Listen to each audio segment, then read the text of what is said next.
اذكروني أذكركم واشكروا لي ولا تكفرون।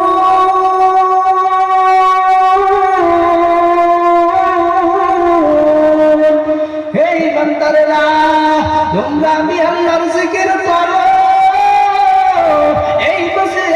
এই জমিনে বিছানায় পরশে বসিয়া বান্দা তুমি আমার জিকির করো, তাহলে আমি আল্লাহ তোমার জিকির করব আমার আরশে।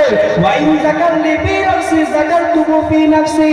এবং তুমি যদি আমি আল্লাহর জিকির করো তোমার অন্তরে, তাহলে আমি আল্লাহ তোমার জিকির করব আমার কুদরতি অন্তরে। এবং তুমি যদি আমার জিকির করো কিছু মানুষের সামনে, তাহলে আমি আল্লাহ তোমার চাইতে লক্ষ গুণ কোটি গুণ দামি মজলিস আমি আল্লাহ তোমার নামটা আমার ফেরেশতাদের সামনে স্মরণ করব। হে দুনিয়ার মানুষ, বুঝে থাকলে বলেন তো, আমাদের তো ব্যক্তিগত কোনো দাম নাই।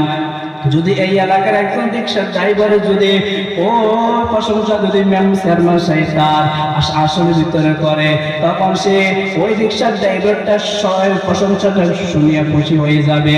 কিন্তু যদি সরকার করে, তাহলে তো তার কোনো খুশির সীমা থাকবে না। বলবে আমতলী এলাকার একজন রিক্সার ড্রাইভার খুব ভালো, সে তার প্রশংসা শুনিয়া খুশি হয়ে যাবে। এর বান্দা বুঝে থাকলে বলেন তো, আমার আপনার যদি প্রশংসা যদি সব সরকারের সরকার যদি আল্লাহ করে, তাহলে আমাদের খুশির কোনো সীমা থাকবে কিনা? না রে বাবা, না, আমাদের কোনো খুশির সীমা থাকবে না রে বান্দা। এই জন্য আমার আল্লাহ বলেন, ইয়া আইয়ুহাল্লাযীনা আমানু যকুরুল্লাহ।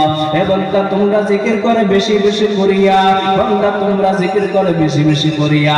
অন্য আয়াতে আল্লাহ বলেন, ফাজকুরুনি আযকুরুকুম ওয়াশকুরুলি ওয়ালা তাকফুরুন। বান্দা তোমরা যদি আমার জিকির করো বেশি বেশি করি, আমি আল্লাহ তোমার জিকির করব বেশি বেশি করি। আরে বান্দা, এরে বান্দা, ফাজকুরুনি আযকুরুকুমের ব্যাখ্যা ওই জুলফিকার আহমদ নকশবন্দি সাতটা লিখেছেন যে, বান্দা এক নাম্বার, বান্দা তুই আমার জিকির কর, তাহলে আমি আল্লাহ তোর জিকির করব রে বান্দা।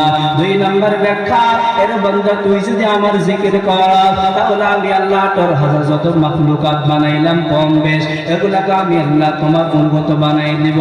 এর বান্দা দেখো, এটা কি তোমাদের বিশ্বাস হয় না রে বান্দা? আমি এর মুআবিয়ার খেলাফত কালে উকবা ইবনে নাফি রাদিয়াল্লাহু তাআলা একবার পূর্ব আফ্রিকায় গেলেন। সেখানে গিয়া মুসলিমদেরকে, সেখানে গিয়া মুরতাদদেরকে দাওয়াত দিলেন, দাওয়াত দিয়ে মুসলমান বানাইলেন। আবার পশ্চিমা